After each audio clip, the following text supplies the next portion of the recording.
We tried emailing, calling, texting, messaging on Instagram. I was frustrated.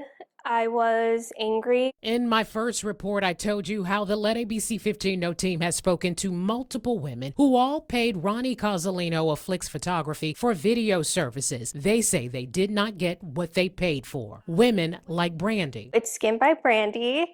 I'm an esthetician. I do facials and waxing. The small business owner says she paid Cozzolino $1,500 back in January to produce social media content for her business. You have a lot of good content. And everything was fine.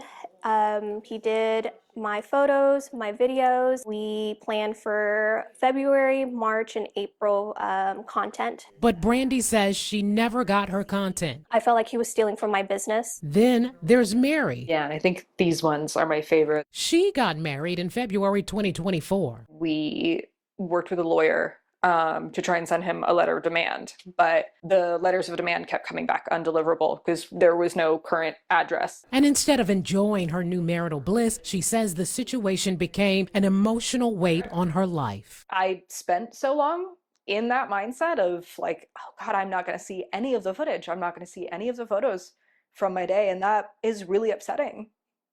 Sorry.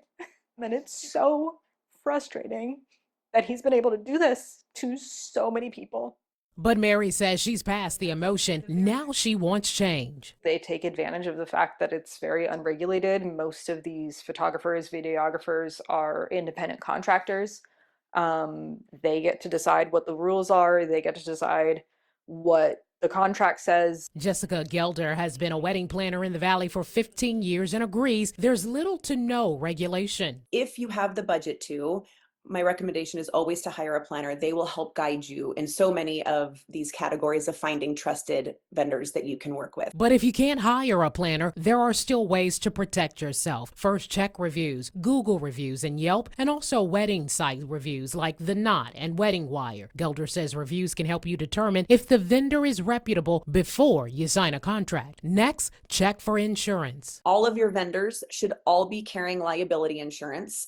It's a standard expectation. Then look at how the vendor takes payments. It's easy to use apps like Venmo and Zelle, but they leave you unprotected. Every single vendor that we work with is going through some sort of a professional payment portal so that if something were to happen, you ideally do have some other recourse. Gelder says it's industry standard that vendors receive final payments before the wedding, but Mary doesn't agree that should apply to videographers or photographers. There's no incentive for them after that wedding day to get the footage edited and back to you. But Gelder says her best advice for that: always ask. If there's something that you're looking for that would make you more comfortable, if you're dealing with a reputable industry professional, they're going to give you options to like meet in the middle and make it successful for both parties. And since our first story aired, we've heard from 2 more women who also say they hired Cozzolino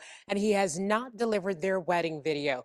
Collectively, all of these women and couples have paid more than $25,000 to Cozzolino. We reached out to him and he says he wants to solve this problem and close this chapter of his business, but he didn't give a plan for how he would do that. Meanwhile, we're going to keep fighting to get the footage that's owed to these women. I'm Christelle Bell. What's your consumer problem? Let ABC 15 know.